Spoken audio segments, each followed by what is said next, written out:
Good afternoon. My name is Reyes Gonzalez. I am the president of St. Augustine College. Welcome to our lecture series, where we discuss critical topics in higher education.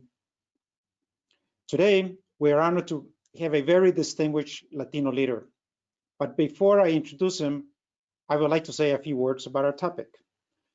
Today, we are going to talk about the role of higher education as a place of refuge, particularly in the times that we are living today.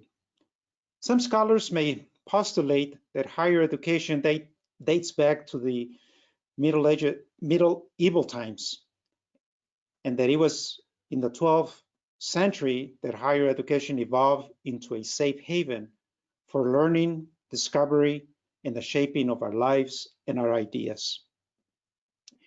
A place where people from all walks of life could come together, feel safe, and be supported. Universities have become anchors in our community for promoting democracy, doing the greater good, addressing the needs of our society, and protecting the less fortunate, as well as promoting our values and our culture. Higher education has evolved into a catalyst for a better life and a better world. To discuss this topic, we have with us no other than Dr. Javier Ceballos. He is a distinguished scholar, a humanitarian, the president of Framingham State University, and a great friend. Dr. Ceballos, it's a great honor to have you here. Thank you for joining us. Thank you for having me. I'm delighted to be here with you. Thank you. Thank you very much. Well, before we get started with the main topic, I would like to hear a little bit about yourself. You have a very interesting trajectory throughout your life that I am sure that our audience would love to hear and learn more about it. Sure, thank you. Well, I was born in Ecuador, but when I was 14 years old, my parents and my family moved to Puerto Rico. My parents were both college professors, and the University of Puerto Rico invited us to go to Puerto Rico. So I did my high school and my college at the University of Puerto Rico in Mayagüez. And then I came to do my graduate work at the University of Illinois in Champaign-Urbana, just down the road from you. And I came to Champaign because my older brother was getting his PhD at the University of Illinois as well. So it was a great place to be. And I did my master's and PhD there. After that, I got my first job at the University of Maine in Orono. I was teaching Latin American literature. That was my field of studies. My work was in colonial Latin America literature, basically. And then I was in Maine for 3 years and moved to the University of Massachusetts in Amherst, where I was for 18 years. I did my typical academic career, doing publications and writing a few things, etc. And one day, for one of those things that happen in life, you get up, look in the mirror, and said, I'd like to be interested in doing something a little different. And I was interested in college administration, so I decided to get engaged in administration. And I found it very rewarding. I found that I enjoyed teaching very much. I liked the classroom a lot, but I enjoyed the fact that I could make things happen in the administrative side of the campus life. And that was kind of a hook for me. So I started moving into different stages of administration. I did a few things at UMass, and I got asked by a search consultant to put my name in for the presidency of a university in Pennsylvania, Kutztown University of Pennsylvania, which I did, and I got selected to be the first Latino president in the state of Pennsylvania. And congratulations. I was there for 12 years, from 2002 to 2014. And in 2014, after 12 years, was a reasonable time, and we decided that it was time to come back to the cold in Massachusetts. And Framingham State University had an opening, and they, again, a search consultant asked me if I was interested, and we put my name in, and we moved to Framingham, which is, I was in Amherst before. That was about 80 miles from here. Framingham is just in the greater Boston metropolitan area, so I'm about 16 miles from downtown Boston. As a matter of fact, if you hear about the Boston Marathon, we are mile 6 of the Boston Marathon. So the Boston Marathon goes through Framingham, is the 6th mile of the marathon. So that's a little bit about me. Wonderful. Well, thank you. And I'm sure you know this, but you're one of the few presidents in the United States, especially when you became president of a university, because currently, although there is approximately 17% of the entire population in the United States are Latinos, there's only about 3% of presidents that are Latinos in the Yeah. United States. So that it's so congratulations. And congratulations to you. We are some of the few. Yeah. Well, I wanted to ask you if you can share with us a little bit about your experience in universities and your perspectives on how they are serving the needs of the less fortunate and how they become at times safe havens for people that are looking for a place where they can find themselves and where they can feel at home. Yeah, and if you indulge me, I'd like to do a little bit of a history of this whole topic. There's an old joke that in Latin America, when somebody starts to a speech, people say, is this person going to start the speech with the independence, or it's going to start in the Middle Ages? And usually the speaker comes to the podium and says, "With Adam and Eve, we're walking around." So I'm not going to go that far, but I do think that we have to start with Christopher Columbus, because that is when our history begins as the history of the Americas as we know. When Christopher Columbus comes to the Americas on that famous voyage, he doesn't come just because he's interested in exploring things. The first thing he does when he comes down into the islands is plant the Spanish flag, well, not Spanish flag, the Castilian flag, and said, "I take possession of this land in the name of King and Queen."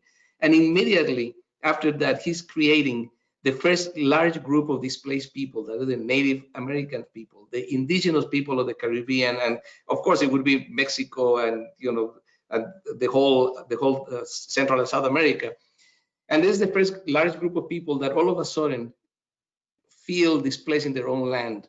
And there is a very interesting phenomena that happens at a university, and that's when I started in Columbus, but I'm going to go to the university. The University of Salamanca, that is the oldest university in Spain. Two professors at the university, at the very beginning, by 1513, remember Christopher Columbus' first voyage is 1492. There's no, one thing that we have to understand about the Spanish conquest is that there's not a Spanish army that comes in. It's an entrepreneurial enterprise. It's all individual entrepreneurs that put the money and hire people to come in and conquer. And then they just turn 20% back to the government of Spain for the privilege of having that right to conquer the country. That explains why the conquest happened so fast. There is not like one army, it's multiple armies, all independent contractors doing this kind of thing. So these people are starting to wonder, is this right? Do we have a right to do this? Is this just? And two Dominican priests, Francisco de Vitoria and Domingo de Soto, start questioning the right of Spain to be in the Americas. They're the first people that actually raise this important, huge issue. Do we have the right to be here? 1513, the professors at the University of Salamanca, they were required to do a public lecture every year. It was called the Relección. The Relección, and when Vitoria does his Relección, he titles it "Of the Indians," de los Indios. Remember that people thought that Columbus had arrived to India, and the indigenous people were called the Indians. So that's his Relección is called "Of the Indians," and he raises these very important points. What right do we have? Why are we doing this? And that becomes a really important thread in the academic life of Salamanca. A few years later, a younger Dominican priest that was not at the university, but has certainly been influenced by Victoria and by De Soto, Bartolomé de las Casas, launches into a huge defense of the right of the American natives to be left alone. And that transfers into a number of writings and a number of things that makes the universities the place where people can find, as you mentioned in your initial comments, a place of refuge, a place where people felt that they have somebody to defend them. It didn't mean that the Native Americans were not abused and exploited and taken advantage of by the Spanish conquerors, but at least the conscience in the university, the thinking of the university was, we have to think about, we have to defend. Now let's jump a little bit and come to the United States.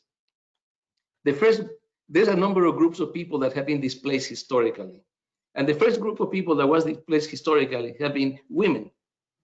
Women were not allowed to go into education. Women were not allowed to get a university education for the longest time. The first institutions that higher education in the United States, Harvard, Yale, Princeton, William and Mary, only accepted men. Mm-hmm. So it has to be 1830s when the first co-ed institution is founded and created, and that is Oberlin College in Ohio. Is the first institution that actually accepts women as part of the institution. And by the way, Oberlin also is very open about accepting African Americans and Native Americans into the institution. So that is a very important moment to change. There is a second important moment, that is the creation of the teacher colleges, what was called the normal schools. And Framingham State, my institution, happens to be the first normal school in the nation. It was founded in 1839 by Horace Mann, who was the Secretary of Education of the state of Massachusetts, with the specific intent of training teachers to teach, because it was very clear that if people were not educated and didn't know how to teach, didn't have the pedagogy to teach, they would not be successful as teachers. My institution was founded as a college for women. So it was a women's college, again, taking a group of people that were traditionally displaced and making them part, giving them the opportunity to have an education. So, and what year was this? What year was this? It's very interesting. Now, my institution was founded in 1839. 1841, my institution accepted the first African-American woman to become a teacher. Her name was Mary Miles Bibbs, and she is the first African-American woman to graduate from any teacher's college in the United States. So that is a first that we're very proud of, and it's something that we're very proud as well. So one thing that also happens at that time is, so African-Americans are being equally displaced. As you know, obviously, the history of African-Americans in this country have to do with slavery, with the South, with the war. So we have institutions defending indigenous peoples, institutions allowing women to come to college, institutions allowing African Americans to come to college. And in the 1830s, there's a couple of historical colleges that are founded to educate specifically African Americans. Cheney University in Pennsylvania, Lincoln University in Pennsylvania, start as what we call today HBCUs, historical black colleges and universities, to protect, again, the universities bringing in specific people that had been displaced in their own lands. They have to become refugees, and the universities provide a place for refuge. Now, in 1819, the US Congress passes a law about re-educating or retraining Native Americans, another group that has been equally displaced in their own land. And again, the idea was that if they brought Native Americans to the East, to different colleges, especially one in Carlisle, Pennsylvania, that was very, very big and very important, that they would forget the language, they would forget the culture, they would forget the religion, and they would become integrated into the American society. Well, not all institutions believed that that was the correct path to follow. So my university, again, and a few other universities, lent a hand and said, please come and study with us, but come and bring your traditions as well. So our first Native American student came in the 1860s to our institution. And again, it's something that, and we have a nice portrait of her dressed in her native costume and native traditions, because that was something that we were proud of. So that was, again, the university is becoming places of refuge for different groups. And that obviously has continued till today. And that is when we're coming to what our institutions do nowadays. Our institutions certainly welcome everyone. And we offer that opportunity to people that were traditionally not included, to be included into education as a path for the future. So I'm sorry for my long-winded answer to your question, but I enjoy it very much, and I'm sure that our audience enjoy it as well. But I think, well, the question that I was thinking about is that when the universities were first established in Latin America, if my recollection serves me well, they were started for three purposes. One is to prepare the clergy Secondly, is to educate the Spaniards when they arrive into Latin America. And the third is to educate the children of Latin America. So when was it that the universities start thinking that they should also educate the indigenous that were being marginalized?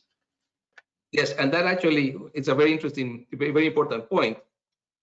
Yes, the Latin American universities, like the rest of the universities in Europe, had those three categories, and certainly were male. They didn't include women, and that's why a brilliant woman like Sor Juana Inés de la Cruz, the famous Mexican nun, could not get to study in the university, had to educate herself on her own. But a group of Spanish missionaries, the Dominicans, Franciscans, in particular the Franciscans, they decided that they needed to, in order to evangelize, they needed to educate in a way, and that is one of the ways that we saved a lot of the traditional culture and the traditions and the history, is because of the missionaries working with the indigenous peoples and teaching them how to read, how to write, and how to save the traditions and the histories. There is a very interesting.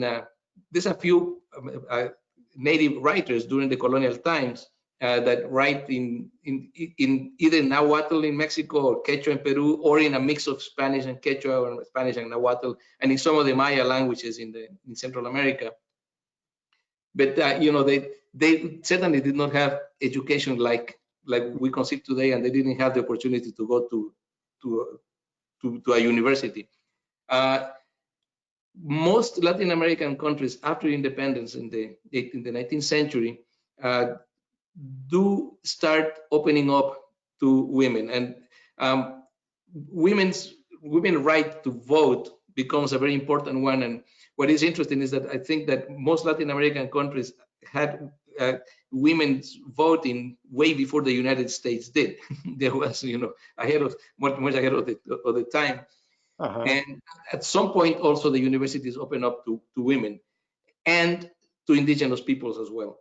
Now, one of the things that is interesting about this whole dynamic is that in the 19th century, after independence, some of the criollos that were, you know, the children of the Spaniards, that were the landowners or whatever, they saw, or they thought, that keeping the native languages was a way to preserve power, not because they were interested in saving the Native American culture, but because Spanish was the language of power. Spanish was the language that lawyers understood. Spanish was the language that politicians understood. If the indigenous people only spoke their native languages, they didn't have access to that.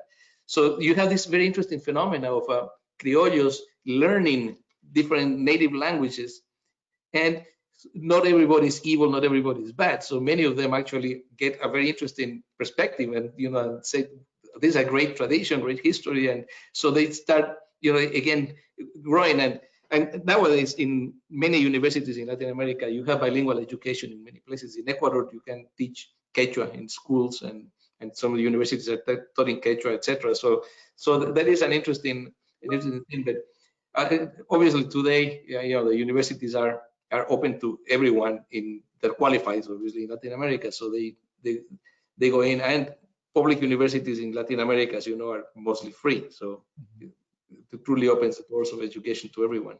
Yes, yes. Would you say that the universities, some of the universities in the United States, are still marginalizing some people? And here's what I'm thinking. We have the research universities, comprehensive universities, and then the teaching universities. And obviously, we know that, for instance, Latinos and other students of color do not make it into the doctorate degrees in the Ivy League universities. Yes. What are your thoughts on that? Are we as those of us that are still in academia, are we still marginalizing our students by not being completely accessible to everyone?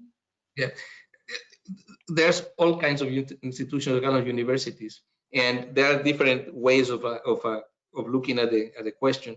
I don't think that any university would say that we intentionally keep people out, but some institutions, as you mentioned, some of the most prestigious institutions and some of the research institutions have admission requirements that are so stringent that do marginalize or work against a lot of other students. Institutions like your university and like my university, that we want to work with the community and we work for the community.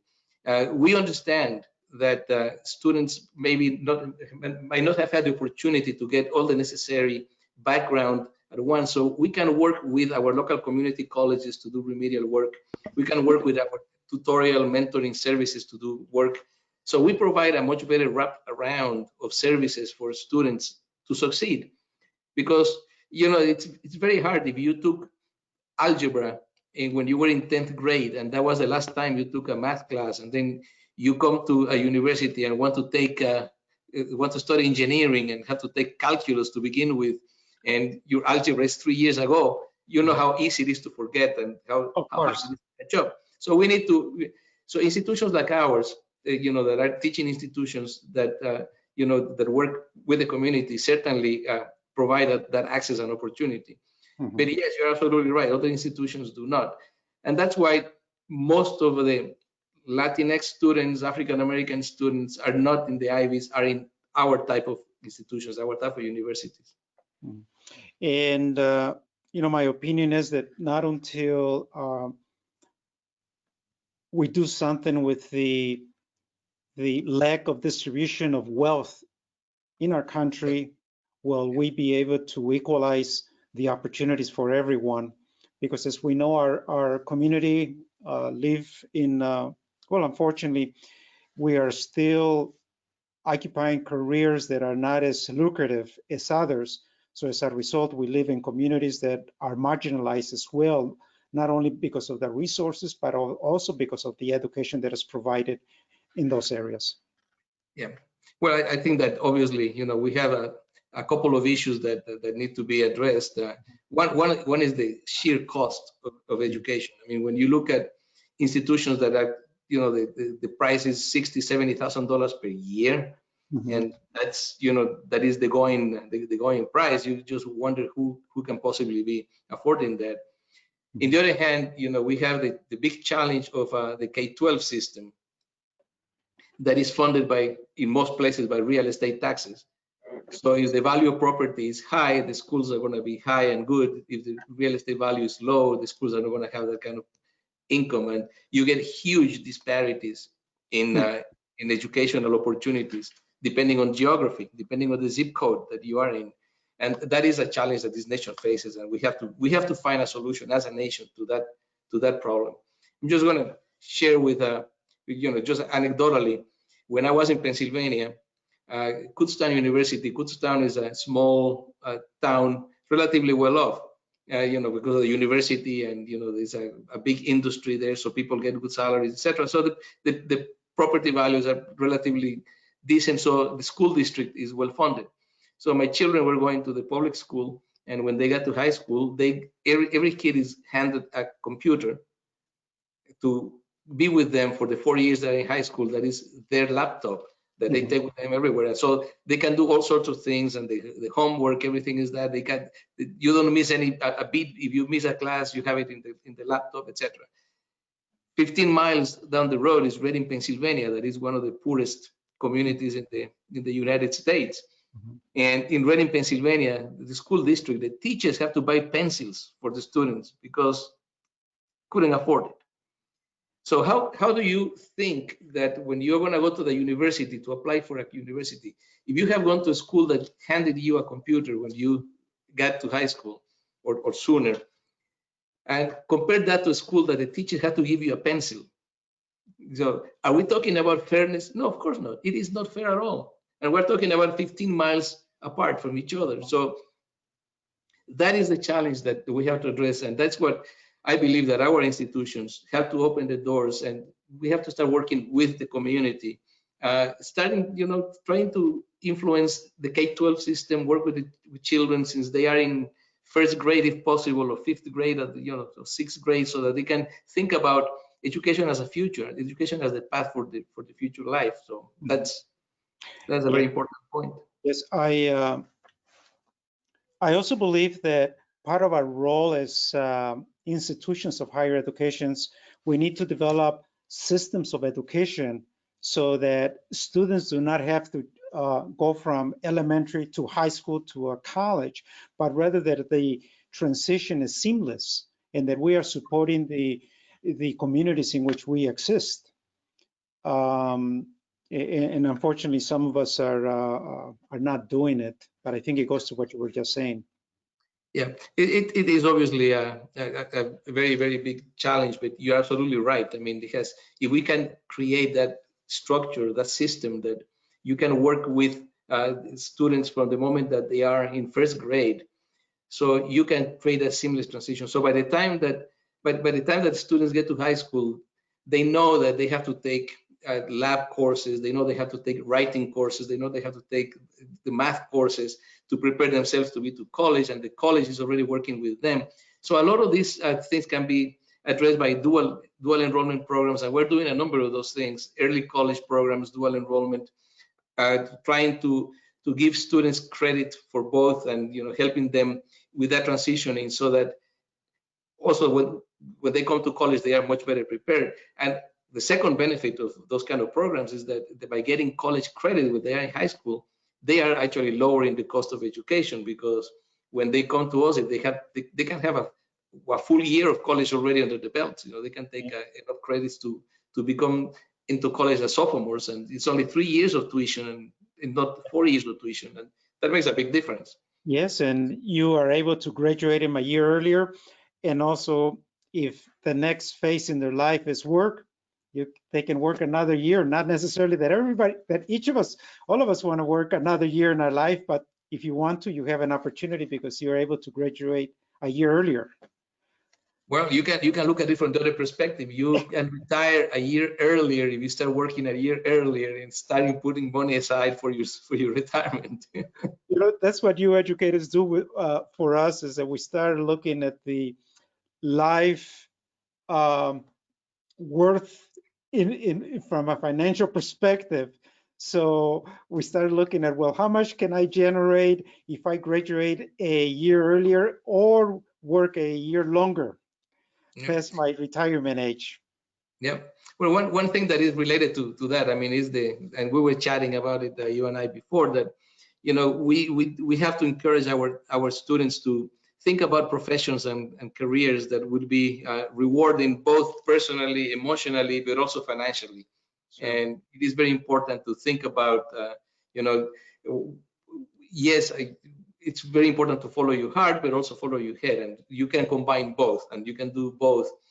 And the other thing that we need to do is encourage our students currently in the university to pursue graduate degrees, to look at the opportunity to keep going up. We know that the more education you get, the better is going to be your opportunities of employment, the better is going to be your opportunities of a better career. So if you are getting a bachelor's degree, think about getting a master's degree. If you're getting a master's degree, think about a doctoral degree, and keep pushing, keep moving forward, and keep developing that energy of people moving into higher fields of education. Sure. As we think about COVID and how it is impacting the lives of so many people across the world, I can't stop to think that Latinos are being marginalized also, because students, people of color are being impacted in different degrees. So that is also potentially been setting ourselves back, but not only ourselves, but also our children. So what role, or how do you think that higher education might be able to help the many people that are employed, and even their children that might be behind in their learning compared to other ethnic groups? Yeah. I think that COVID is a double pandemic, if you want to put it that way. I mean, it has the health influence, and we know that communities of color, Latinx and African American in particular, has been disproportionately affected by COVID. And there's a lot more cases of COVID in people of color, but also educationally have been affected as much. So that's what I call it, like a double pandemic. About COVID has caused a lot of students not to return to college this year, but the difference is significant between white students and Latin American and Latinx students. Latinx students have 30% of students of color did not return this year. 30% of all the students that were in colleges last year in this country did not return this year. Will they come back next year after the vaccine is available? We hope, but it's not easy. As you know, once you interrupt, the statistics are really sad about once you stop in college after your second year or third year, it's very hard to come back and finish because life happens, things happen, people start working, families, etc. So that is something that worries me tremendously. And we are obviously doing a lot of outreach efforts to the students that did not return this year, trying to make sure that they come back either next spring or next fall, knowing that there is a significant challenge for them. So COVID is changing a lot of the ways that we do things, and reaching out to students when you don't have the opportunity to be in person with them, when you cannot talk personally, when you cannot be at the schools, when everything has to be through virtual platforms like this one. It's not exactly the same. It's not that you don't get the same feeling, you don't get the same connection. So it's affecting us, and I certainly know that is a thing.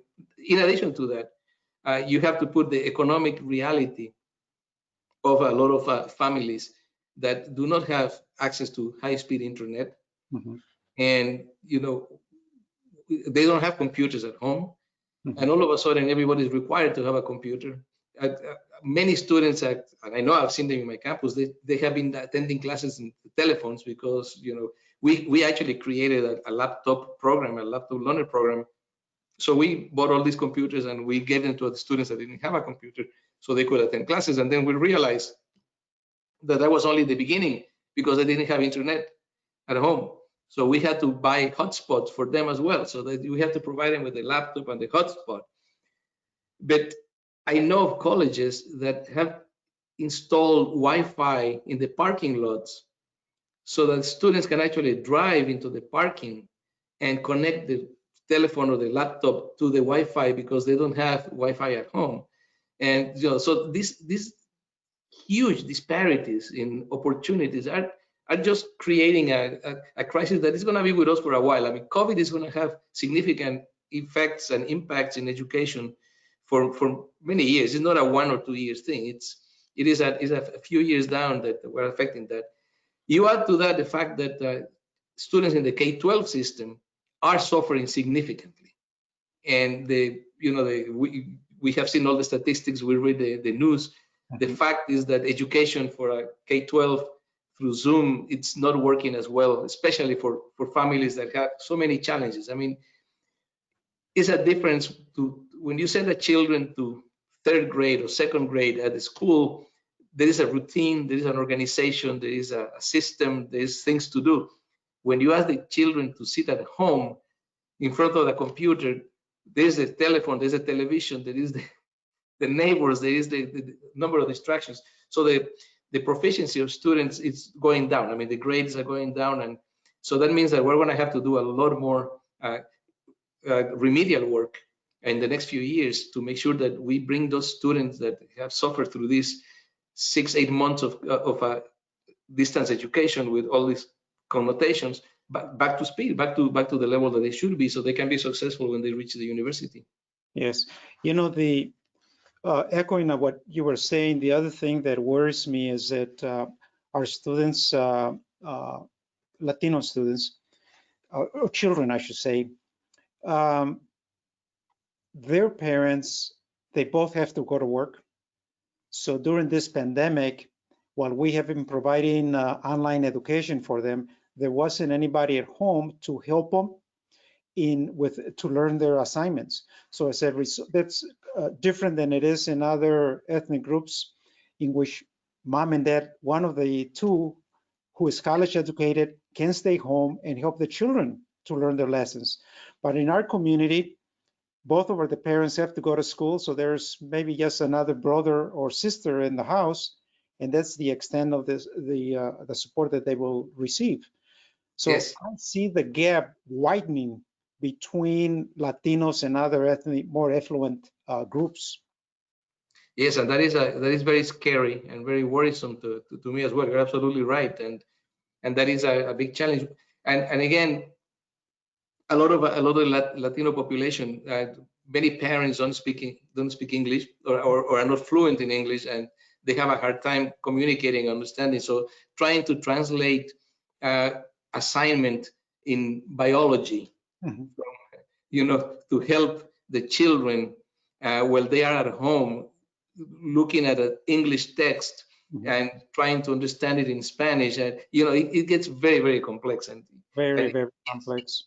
and certainly it creating that huge challenge. So we have to do more, and I think that bilingual education is really important, and I think that we have to try to help families. I think that our mission as universities is not to recruit students, it's to recruit families, and it's to educate families, and it's Yeah. just bring the family in and Mhm. create that family atmosphere that the students and the families feel comfortable, feel supported, feel respected, and feel that we care about the future, because we do care about the future. That is our mission. Yes, it's interesting what you say, because we see ourselves as educating the entire family as well. Because when we had instances in which we have 2 or 3 generations that are graduating and attending school and graduating at the same time. So you have the grandmother, the mother, and the daughter that are attending school, and that is so rewarding that It, we're shaping the lives of not only the graduate, but the family, but all future generations. yeah, and that is when that happens. It's so beautiful. I mean, those so emotional when you see a mother and daughter, or graduating together. It's one of those things that satisfy you. I have had experiences of a student that came to the campus, graduated, then her father decided that it was time for him to get an education, so he did, and then the mother decided that it was time for her to get an education. So they started, the daughter started college, and by the time she was a junior, the parents were enrolling. So she Yes. graduated before the parents, but it was so nice to see the family coming together, and that is a family moving up together, because they are going to be getting better jobs, better opportunities, better income, a better future. And so that's wonderful. And the grandchildren, when they come, Mhm. they will go to college, because the parents graduated from college, and the grandparents graduated from college. So they become second, third generation, and that's Yeah. wonderful. Yeah, we spoke about our community being marginalized. And here at our college, we try to minimize that to the extent possible. We're trying to create a culture in which we are not, students or anyone is highlighted, or let me say it more directly, discriminated because of the color of our skin, because our accent, because we don't speak perfect English, or because of our food, or because we are not as well prepared as other institutions, Mhm. other students. And that is the type of environment that we're trying to, that St. Augustine has stood up for, and has been here for so many years, and the one that we try to develop, so that every student is welcome. But nevertheless, we do see students that come in at different levels, from their, like you were saying, from elementary, high school, and also from our native countries. But some of Mhm. the other things that we do is that we honor the education that our students receive in their native countries. So if a student completes their high school in their native country, we will validate that and honor that, and allow them to enter, our college with that education. Yeah, that's absolutely great. I mean, that's very nice that you do that, and I think it's very important for us to really validate the immigrant experience in many ways, Mhm. and not only for the students coming to the universities, but we have a lot of highly qualified people that were teachers and nurses and accountants in their countries, and they come here and they are limited in what they can possibly do, and Mhm. because of the language or because of the pressures that we have. So we actually had a conversation that we're trying to find a way that we could transfer those skills and help somebody who has a nursing degree from a Latin American country get with some training, some adaptation, be able to be certified here. Same thing with teachers, same thing with other professions, because it is a waste of a talent to have somebody who has a college degree from South America or from Central America to come here and be forced to drive a taxi or work at a fast food restaurant, or that it's a waste of talent. And so and the community has huge needs, and we need bilingual people that have all those skills and all those talents. So we have to help them and work in different ways to achieve that. Yes, I fully agree with you. We're almost coming to our end of our time together, but I wanted to see if anyone in the audience had any questions for Dr. Ceballos. If anybody has questions for Dr. Ceballos, can you please type it into the chat, please, and I'll read it to Dr. Ceballos so he can answer.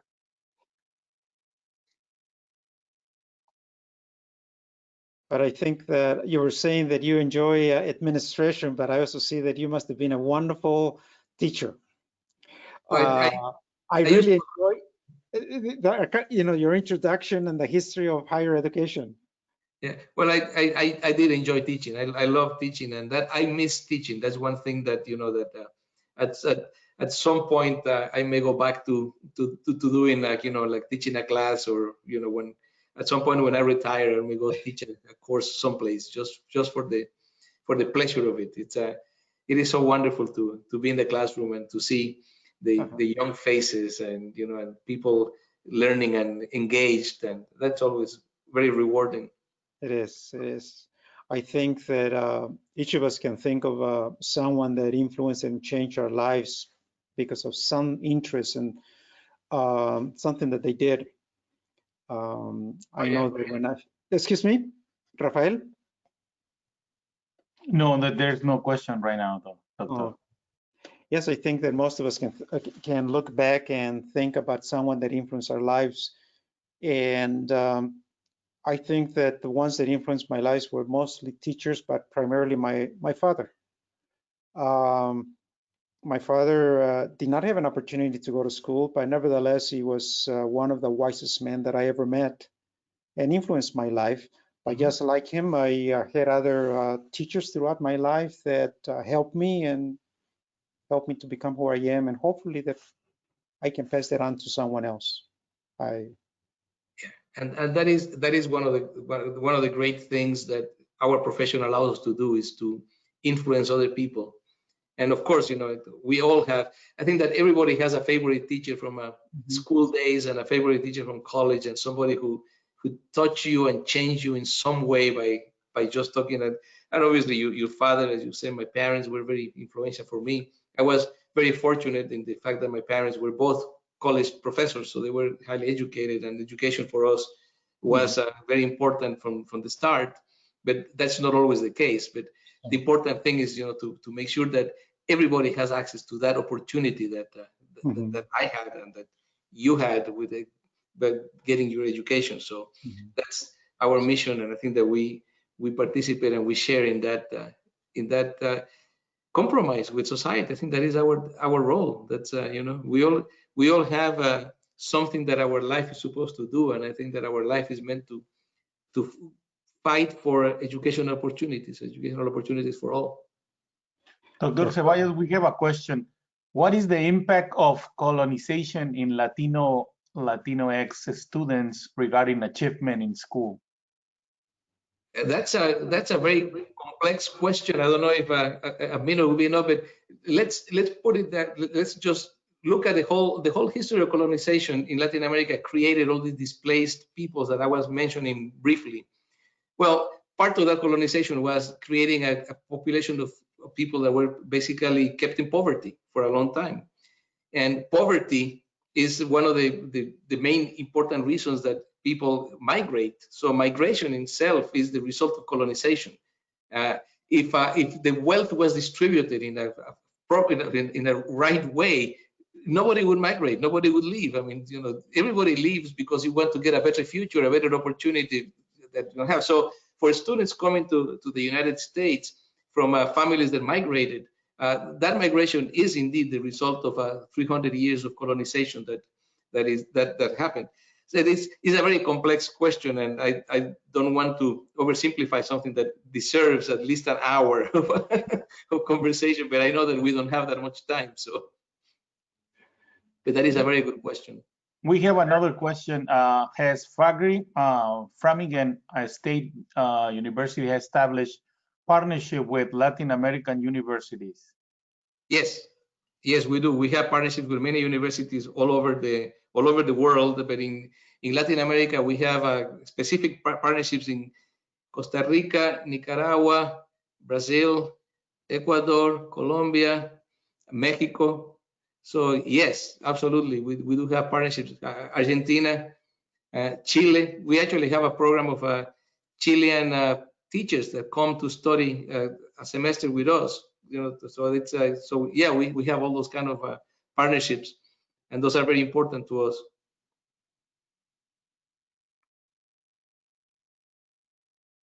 Any other questions, Rafael? No other questions so far. Okay. Bueno, doctor, ha sido un placer, es un orgullo para todos nosotros y es un ejemplo de que sí se puede. Con un poquito de esfuerzo se pueden lograr todos los sueños que tengan nuestros estudiantes. Exacto. Y para nuestros estudiantes que pueden estar escuchando, sigan sus sueños. Doctor González, obviamente, está luchando por ustedes para que triunfen y toda la comunidad depende de ustedes para el futuro y les apoyamos. Suerte para todos. Y muchas gracias por tenerme. Ha sido un honor para mí estar aquí con ustedes hoy. Igualmente. Que Dios lo bendiga. Adiós.